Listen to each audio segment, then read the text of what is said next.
तो hello guys, welcome to channel Beast Watcher. Finally आप लोग के लिए लेके आ चुके हैं एक और नया एपिसोड काइजू नंबर 8 के सीजन 2 का, जो कि होने वाला है इसका एपिसोड नंबर 6। तो हाँ, जिसने भी इससे पहले के एपिसोड्स नहीं देखे हैं सभी का लिंक डिस्क्रिप्शन में है, जाके चेकआउट करो। एंड सीजन 1 का भी पूरा रिकैप डिस्क्रिप्शन में है, वो भी आप देख सकते हो। वीडियो स्टार्ट करने से पहले 2-3 चीजें हैं जो कि मैं बताना चाहता हूँ। पहली चीज ये है कि अगर आप किसी भी एपिसोड का अर्ली एक्सेस चाहते हो, आप हमारा मेंबरशिप ले सकते हैं, जो कि सिर्फ 60 रुपए पर महीने में लगेगा। एंड साथ ही में जो लॉर्ड ऑफ मिस्ट्री देख रहे हैं उन लोग के लिए एक सेपरेट वीडियो बनाई गई है बी द वॉचर चैनल पे, आप जाके उसको भी देख सकते हैं। तो चलिए एपिसोड को स्टार्ट करते हैं। बट ऐसे ही और एनिमे कंटेंट के लिए चैनल को सब्सक्राइब करो, वीडियो को लाइक करो। एपिसोड की शुरुआत वहीं से होती है जहां पे पिछला एपिसोड एंड हुआ था, जहां पे होशिना मिलने आया होता है अपने काइजू नंबर 10 की बॉडी से, मतलब जो भी इसका रिमेनिंग पार्ट होता है, वो जो भी उस कांच के पूरी की पूरी जो ट्यूब होती है उसके अंदर वो बंद होता है। जहां पे आसपास जो साइंटिस्ट बैठे होते हैं, जो उसको एनालाइज कर रहे होते हैं, वो बता भी रहे होते हैं कि अभी जो उसका करंटली फोर्टिट्यूड है वो 5.7 का है, जो कि इसके इस हालत के हिसाब से बहुत ज्यादा भाई एनर्जी है। जहाँ पे होशिना आके कहता भी है उससे, अच्छा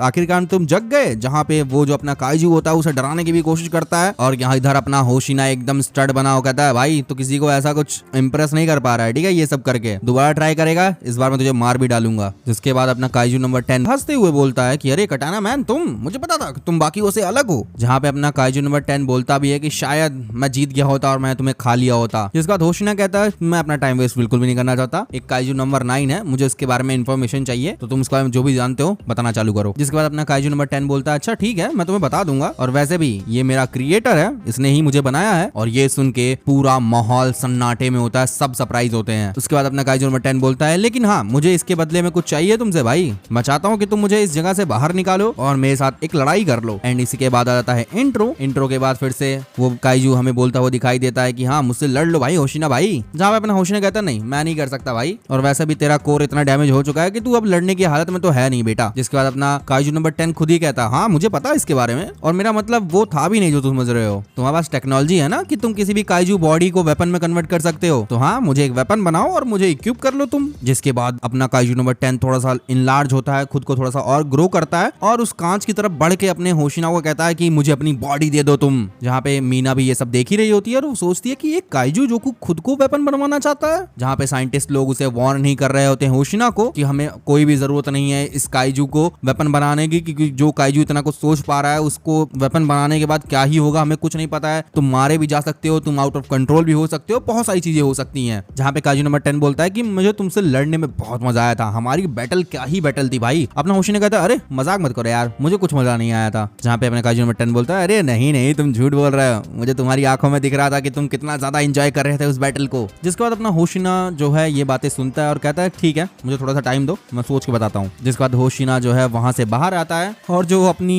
साइंटिस्ट थी जो कि अपनी होशिना को सही चीज बता रही होती है, होशिना उससे कहता है, अरे ये आदमी क्या है भाई, ये तो बहुत ज्यादा डरावना है, और इसको ऐसा भाई क्या मिल गया कि ये मुझसे इतना प्यार करने लगा है, मुझसे ही लड़ना चाहता है। मुझे तो बड़ा डर लग रहा था भाई उससे ये सब बात करते हुए, और मैं उसको बिल्कुल भी इक्विप नहीं करना चाहता। जहाँ पे वो साइंटिस्ट भी बोलती है कि हाँ हम लोग भी मना ही कर रहे हैं तुम्हें, क्योंकि हमें नहीं पता है कि वो क्या प्लान कर रहा है और उसका क्या नतीजा होने वाला है। अगर उसने तुम्हारी बॉडी को टेक ओवर कर लिया फुल्ली, तो हम क्या ही कर पाएंगे। जहाँ पे होशिना बैठ के सोच ही रहा होता है कि कह रहा होता है, लेकिन हाँ यार वो स्ट्रांग भी तो है, और हमारे पास कोई और सोर्स भी नहीं है इन्फॉर्मेशन पता करने का, और हाँ अगर ये सब नहीं भी हुआ सही से तो मैं तो मारा जाऊंगा। देन वो अपने कैप्टन से बात करता है और पूछता है कि मैं इस डील को लेने जा रहा हूँ। जिसके बाद मीना कहती है, ठीक है अगर तुम ऐसा ही फैसला लेना चाहते हो तो ठीक है, मैं हेडक्वार्टर पे बोल के बात करती हूँ नंबर 10 को वेपन में बदलने के लिए। जिसके बाद वापस गेट खुलता है, अपना होशिना जो है वापस काइजू नंबर 10 की तरफ बढ़ता है और उसको कहता है कि चल भाई बोलना चालू कर, हमारी डील रही। और अपना होशिना भी कहता है कि भाई एक बार तू नोटिस कर ले, तू जो वो नहीं है कि तू कंट्रोल करेगा मुझे, मैं ही इंचार्ज हूँ यहाँ का। जिसके बाद अपना काइजू नंबर 10 दिखाया जाता है, उसका स्केरी फेस दिखाया जाता है, सीन यहाँ पे कट होता है। हम लोग पहुंचते हैं यहाँ पे ट्रेनिंग के साइड, जहाँ पे अपना काइजू शिनोमिया ये सब जो है ट्रेनिंग कर रहे होते हैं। उन्हें पता चलता है कि वॉइस कैप्टन होशिना जो है वो यहाँ पे आने वाला है, और अपना इजी ये सब बातें बता रहा होता है काफका और शिनोमिया को। जहाँ पे वो बताता भी है कि नंबर 9 को लेके एक मीटिंग होने वाली है, उसी के लिए ये सब आ रहे हैं। जहाँ पे अपना काफका भी सोच रहा होता है कि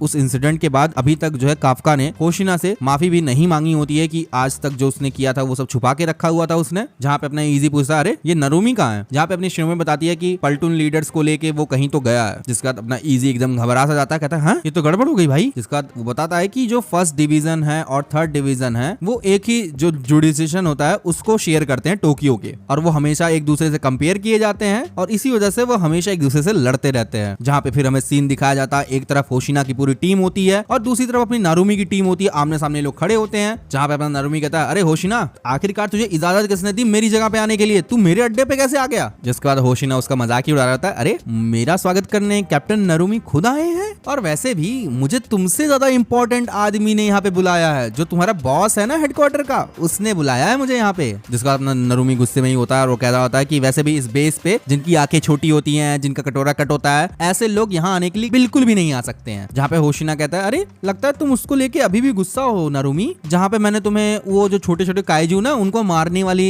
ट्रेनिंग में मैंने तुम्हें हरा दिया था, तुम उसको लेके अभी भी गुस्सा लग रहे हो। जहाँ पे अपने नरुमी को ये बीट वाली बात चुभी रही होती है, बेचारे के कानों से खून निकल रहा होता है और बेचारा सदमे में होता है। जहाँ पे उसके लोग भी पूछ रहे होते हैं अरे तुमने किया क्या, और वैसे भी जो शुगिनामी में लास्ट मंथ हुआ था उसको लेके तो अभी मैंने बात ही नहीं की है, तुमने हमारी टेरिटरी में आके काइजू को न्यूट्रलाइज किया। जहाँ पे यही बहस चल रही होती है इस पूरी टीम के बीच में कि हमने यहाँ पे काइजू मारा, तुम्हारे परमिशन के बिना यहाँ कैसे आ गए, हमने पहले परमिशन ली थी, हमने इस होंजू को मारा, हमने इस काइजू को मारा। यही सारी फाइट जो है इनके बीच में चल रही होती है। देखो अपना होशिना जो है उसको कहता है कि अरे लॉन्ग रेंज फायर का जो टाइटल है वो तो कैप्टन होशिरा के पास है ना, क्योंकि जो अपना नरुमी होता है वो बोल रहा होता है कि भले ही होशिना ने मुझे उस काइजू में बीट कर दिया था, लेकिन हाँ बाकी सब चीजों में मैं ही उस्ताद हूँ भाई। और ये सब बातें भी अपनी नरुमी को बहुत ज्यादा चुभ रही होती हैं। जिसका अपना नरुमी एकदम गुस्से में आ जाता है और कहता है कि हे तू, मैं तुझे बिल्कुल पसंद नहीं करता हूँ, इसलिए तू यहाँ से बाहर निकल। जिसके बाद वहाँ पे इजी आता है, एक झाड़ू मारता है अपने नरुमी को और पूरी जो टीम होती है वो लाइन अप हो जाती है। जिसके बाद अपना इजी कहता है चलो ठीक है होशिना भाई साहब, बहुत टाइम हो गया आपसे मिले, मैं आपको कॉन्फ्रेंस रूम दिखा देता हूँ जहाँ पे सब लोग मिलने वाले हैं। जिसके बाद हमें जो है कॉन्फ्रेंस रूम दिखाया जाता है या फिर मीटिंग रूम दिखाया जाता है, जो कि एकदम पार्लियामेंट की तरह होता है भाई। पूरे के पूरे डिफेंस फोर्स के मेन बंदे जो होते हैं सब यहाँ पे बैठे होते हैं, और जो बैठे नहीं होते हैं वो उनके साथ वीडियो कॉल चल रही होती है। अभी यहाँ पे बहुत सारे लोग हमें दिखाए गए हैं, जैसे फर्स्ट डिवीजन का जो वॉइस कैप्टन है वो इजी है, यहाँ पे वो तो बैठा ही हुआ है। फिर यहाँ पे फर्स्ट डिवीजन का कैप्टन जो है नारुमी भी है। उसके बाद सेकंड डिवीजन की जो कैप्टन है जूरा, वो भी यहाँ पे हमें दिखाई जाती है। फिर थर्ड डिवीजन की कैप्टन मीना भी हमें दिखाई जाती है। थर्ड डिवीजन का वॉइस कैप्टन होशिना तो यहाँ आया ही होता है। साथ में फोर्थ डिवीजन का जो कैप्टन होता है ओगातो, वो भी यहाँ पे होता है। जहाँ पे अपनी जो जूरा होती है वो आती नरुमी को कहती है अरे तू फिर से यहाँ पे उबासियां ले रहा है मीटिंग के अंदर। जहाँ पे नरुमी कहता है भैया ये मेरा मुंह है, मैं उबासी लूं या कुछ भी करूं, मैं तो कुछ भी कर सकता हूँ ना। इस बार मीना कहती है अरे जूरा जाने दो उसको, वो ऐसा ही करता है, कोई नई बात नहीं है हमारे लिए। वैसे भी ये आदमी सिर्फ काइजू को मारने के अलावा कुछ अच्छा काम कर नहीं सकता है। जहाँ पे नरुमी जो गुस्सा ही हो रहा होता है और कहता है कि मीना तुम तो यार होशिना से भी ज्यादा बुरा बातें बोल रही हो। इस बार ओगातो कहता है अरे शांत हो जाओ सब लोग, वैसे भी हमने तुम लोगों को बहुत टाइम से देखा नहीं है एक साथ, इतना लड़ो मत। जिसके बाद जूरा यहाँ पे गुस्सा हो जाती है, क्या रे तू अभी भी पी रहा है, तेरी बोतल दिख रही है वीडियो कॉल में, बोतल तो छुपा ले कम से कम। वो बंदा अपनी बोतल छुपा रहा होता है। इसके बाद यहाँ पे सब लोग को शांत कराया जाता है एंड जो हमारा नया डिफेंस फोर्स का डायरेक्टर बना होता है अपना केजी, वो दिखाया जाता है जो कि सबको शांत कर देता है। फाइनली वो होशिना को पॉइंट पे आने के लिए कहता है, जहाँ पे अपना होशिना उठता है, प्रेजेंटेशन चालू करता है अपनी और बताता है कि काइजू नंबर 9 के बारे में हमें एक नई इन्फॉर्मेशन मिली है। तो हाँ, एक लॉन्ग स्टोरी शॉर्ट में बताता हूँ कि ये जो नंबर 9 है, इतने बड़े खतरे को कोई एक डिवीजन अकेले झेल नहीं पाने वाला है। जहाँ पे नरुमी पूछता है अरे तुम ये सब किस बेसिस पे बता रहे हो भाई, कहाँ से मिली है तुम्हें इन्फॉर्मेशन ये सब। जैसा अपना होशिना बताता है कि हमारी कस्टडी के अंदर नंबर 10 है और उसी से हमें सब इन्फॉर्मेशन मिली हुई, और जो उसने बताया वो बहुत ज्यादा सरप्राइजिंग है क्योंकि उसने कहा है कि नंबर 9 ने ही उसे क्रिएट किया है। ये सुन के फिर से सब लोग यहाँ पे शॉक्ड होते हैं एकदम कि एक जो काइजू है वो एक मॉन्स्टर को बना सकता है, वो भी 9 फोर्टिट्यूड का। बहुत ज्यादा शॉकिंग होता है। होशिना आगे बताता है कि काइजू नंबर 9 ऐसा पहला काइजू है जो कि इस एबिलिटी के साथ आता है, जहाँ पे नए काइजू को बना सकता है, वो भी बहुत ज्यादा पावरफुल। और नंबर 10 ने हमें और भी ये बात बताई है कि वैसे भी वो एक प्रोटोटाइप था, तो हाँ जो उसके बाद का वर्जन आने वाला था अपना नंबर 10 उससे लड़ने भी वाला था। जहाँ पे सब लोग यही सोच रहे होते हैं कि ऐसा स्ट्रॉन्ग काइजू जो कि सिर्फ एक प्रोटोटाइप है और उसके बाद और स्ट्रॉन्ग आने वाले हैं ये तो भाई सिलेबस से बाहर है। आगे वो बताता है कि जो जापान का अपना डिफेंस फोर्स है उनको ऐसे 5 पावरफुल काइजूस को एक साथ लड़ना पड़ेगा, और ये 5 नंबर के काइजू का नंबर तभी घटेगा अगर उनमें से कोई काइजू नंबर 9 का निकल गया तो, मतलब 49 के ऊपर का निकल गया तो। और हाँ, जब तक अपना नंबर 9 इस कैपेबल है कि वो नए नए काइजूस को बना सकता है और काइजूस आते रहेंगे। अगर हम लोगों ने एक साथ मिलकर काम नहीं किया, ये जो बाउंड्रीज है डिविजन्स के बीच में उसे नहीं तोड़ा, तो हम लोग इस नेशन को ही खो देने वाले हैं। और इसी बीच हमें नंबर 9 भी दिखाया जाता है जो कि अपने डायरेक्टर की बॉडी लेके एक जगह पे बैठा होता है, और कहीं सारे जो है काइजूस जो होते हैं एक पोटली टाइप चीजों में लटके हुए होते हैं। सब लोग एकदम पूरे शॉक्ड होते हैं कि भाई एक ऐसा काइजूस जो कि नई नई स्पीसीज बना सकता है काइजूस का। जिसके बाद अपना ओगातो कहता भी है कि ये चीज तो झूठ भी तो हो सकती है कि नंबर 10 झूठ बोल रहा हो। जिसके बाद अपना होशिना कहता है हाँ ये पॉसिबल तो है, लेकिन हाँ जैसा कि हमें रिपोर्ट से पता चला है कि हाल ही में हमने बहुत सारे ऐसे काइजूस देखे हैं जो कि नई स्पीसीज के थे। एवरेज जो उनका फोर्टिट्यूड था वो 2.6 से बढ़ के 4.8 तक तक हो चुका है। तो हाँ, ये उसके बताए हुए डाटा से मैच करता है, तो मुझे नहीं लग रहा है कि नंबर 10 झूठ बोल रहा है। और हमें ये सब भी नहीं पता है कि काइजूस अपीयर क्यों कर रहे हैं और ये कहां से आ रहे हैं। और जो थ्योरीज है वो यही बताती हैं कि जो अभी हाल ही में कुछ एनर्जीज जो है निकली हैं टेक्टोनिक प्लेट्स की फॉल्ट की वजह से, जो कि जियोलॉजिकल मटेरियल के इफेक्ट से हुआ है, उसी के दौरान जो ये प्लांट्स एनिमल है वो कन्वर्ट हो जाते हैं काइजूस के अंदर। और अपना होशना ये भी बताता है कि हमारे इंफॉर्मेशन के हिसाब से नंबर 9 जो है इसी प्रोसेस के अंदर दखल दे रहा है और नए नए काइजूस को बना रहा है। जहाँ पे अपना जो इजी होता पूछता है कि क्या हमें लोकेशन के बारे में पता है, जहाँ अपना होशना बताता है कि अभी तक तो हमें कुछ ऐसा पता नहीं है कि ये चीज कहाँ पे हो रही है, लेकिन हाँ इतने सारे दाइजूस अगर बनाए जा रहे हैं तो इसका मतलब अच्छी खासी एनर्जी जो है हमें डिटेक्ट करनी पड़ेगी। तो हाँ, जो फिलीपींस और यूरेशियन प्लेट्स हैं उसके बीच में कहीं ये पॉइंट हो सकता है, और वो ऐसी जगह हो सकती है जहाँ पे इंसान बिल्कुल भी ना पहुंच सके।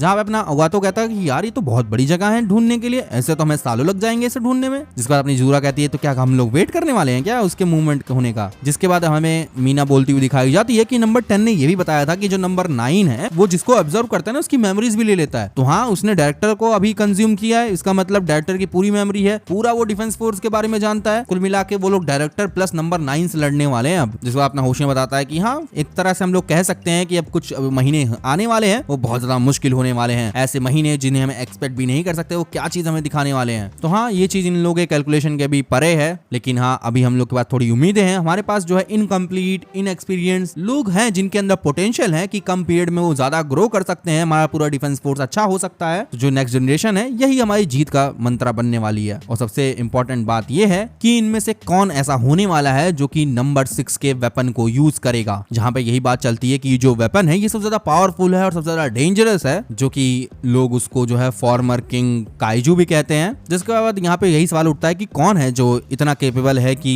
नंबर 6 के जो वेपन है उसको होल्ड कर सके। जिसके बाद अपना होशिना एक डाटा दिखाता है कि हमने जितने सारे लोगों को रिक्रूट किया, जो नए लोग भर्ती हुए हैं, उनमें से एक से जो है जो नंबर 6 की डाटा है वो मैच की है, जो कि एंट्रेंस के एग्जाम के दौरान था, जिसपे किसी की नजर नहीं थी। बहुत लोग तो जानते भी नहीं है कि एग्जिट करता होगा कि नहीं। अरे वो कोई और नहीं, हमारा रेनो होता है। हमें एक जगह भी दिखाई जाती है जहाँ पे रेनो लड़ रहा होता है कुछ काइजूस से अपने दोस्तों के साथ, और वो काइजू को मार के गिरा भी देता है। जिसके बाद ओगातो दिखाया जाता है जो कि कहता है अच्छा इसके पास ऐसी कैपेबिलिटी है कि वो नंबर 6 को एज अ सूट यूज कर पाए। वाओ। जहाँ पे ओगातो अपनी जो असिस्टेंट है उससे बात ही कर रहा होता है और वो दारू पीने जा रहा होता है, उसके असिस्टेंट उसे रोक लेती है, कह रहा है सर आप ड्यूटी पर हैं अभी तो मत पिए। और ये असिस्टेंट नहीं, वाइस कैप्टन होती है 4th डिवीजन की, जहाँ पे वो कहता है कि भाई ये रिस्पॉन्सिबिलिटी तो मुझे मसल के रख देने वाली है। जहाँ पे बताता भी है कि काइजू नंबर 6 जो था उसका जो फॉर्टीट्यूड था वो 9.6 था, वो बहुत ज्यादा ही डेंजर था। उसके साथ बहुत सारे जो छोटे काइजूस थे वो भी थे, तो उसे सच में किंग ऑफ काइजूस कहा जा सकता है, जिससे लड़ी थी अपनी शिनोमी की माँ।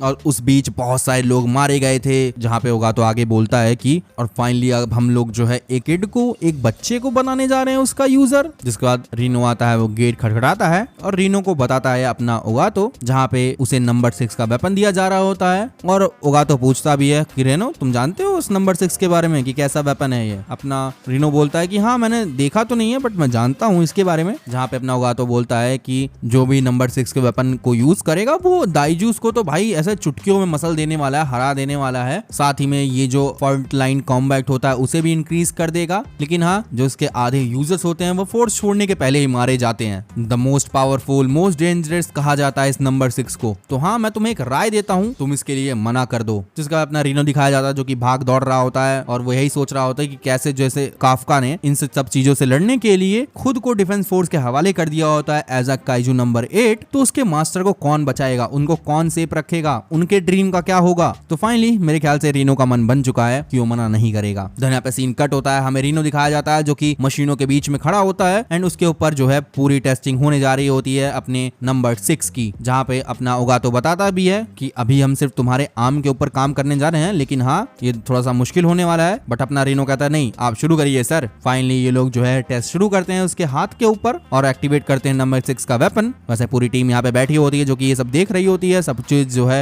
एनालाइज कर रही होती है। एंड फाइनली ये टेस्ट यहाँ पे चालू होता है। हमारा जो है रीनो देखता है कि भाई ये सिर्फ मेरी आर्म पे ही है, लेकिन ये ऐसा लग रहा है कि मेरी पूरी की पूरी ताकत छीन लेगा भाई ये। एंड फाइनली बहुत ही ज्यादा इलेक्ट्रिक शॉक लग रहा होता है अपने रीनो को, लेकिन हाँ वो गिव अप तो नहीं करने वाला है। जहाँ पे अपना अगातो है टोको को कहता है कि भाई स्ट्रेचर रेडी रखना। जिसके बाद फाइनली यहाँ पे पावर जो है अपने रीनो के अंदर डाला ही जा रहा होता है एंड अचानक से उसकी जो बॉडी होती है वो थोड़ी चेंज होने लग जाती है एंड उसे जो है काइजू नंबर 6 देखने को मिलता है भाई साहब। जिसके बाद अपना रीनो कहता है अच्छा तो ये ऐसी एक चीज है जिससे अपना काफका फाइट करता रहता है। देन फाइनली यहाँ पे अपना रीनो का दोस्त दिखाया जाता है। फाइनली रीनो जो है वो हॉस्पिटल में लेटा होता है। वैसे ये पिंक बाल वाला और कोई नहीं इहारून होता है। इहारून कहता है अच्छा ओए तुम जग गए यार दोस्त मेरी। जहाँ पे रीनो पूछता है अरे मैं हूँ कहाँ, जहाँ पे अपना बंदा बताता है कि तुम मेडिकल रूम में। तो क्या मैं, रीनो कहता है मैं फेल्ड हो गया क्या जब मैं नंबर 6 को ट्राई कर रहा था। जो यहाँ पे अपना ओगातो भी बैठा होता है वो कहता है कि भाई साहब काइजू वेपन्स को यूज करना तो बहुत ज्यादा मुश्किल है और उसको यूज करने पे तुम्हारे अंदर जो स्ट्रेस आया है वो तो अनबेरेबल है। तो हाँ अब रीनो तुम्हें समझ में आ ही गया होगा कि तुम किस चीज को इक्विप करने जा रहे हो। तो मैं तुम्हें दोबारा पूछ रहा हूँ मना कर दो इस चीज के लिए। लेकिन अपना रीनो कहता है नहीं मैं करूंगा, आई विल डू इट। यहाँ अपना रीनो कहता है मुझे पता है वो डेंजरस है और बहुत सारी चीजें हो सकती हैं बट ठीक है मैं इसके लिए तैयार हूँ। अपना ओगातो यही सब सोच रहा होता है कि बेचारा तो डिफेंस फोर्स छोड़ने से पहले ही मर जाएगा, लेकिन लगता भी नहीं है कि मेरी सुनने वाला है। जिसके बाद अपना ओगातो जाते जाते कहता है कि चलो ठीक है तुम्हारा जो ट्रायल पीरियड है 1 मंथ का होने वाला है, उसके बाद तुम न्यूट्रलाइजेशन मिशन पे भेज दिए जाओगे और मैं तुम्हें खुद से ही अपनी निगरानी के अंदर रखने वाला हूँ कि तुम नंबर 6 को as a weapon battlefield पे यूज करने लायक भी हो कि नहीं। एंड इसी के साथ साथ ये एपिसोड एंड हो जाता है। चैनल को बहुत सब्सक्राइब करिए प्लीज, क्योंकि हम चाहते हैं कि हमारे चैनल पे 1 लाख सब्सक्राइबर जल्दी कंप्लीट हो। एंड हाँ गाइस जिसको भी एपिसोड्स का अर्ली एक्सेस चाहिए वो हमारी मेंबरशिप ले सकता है। बाकी लॉर्ड ऑफ मिस्ट्रीज की जो वीडियो है वो भी आपको मिल जाएगी कमेंट सेक्शन में, आप जाके उसे देख सकते हैं। बाकी मिलता हूं आपको नेक्स्ट वीडियो में, तब तक के लिए बी द वॉचर।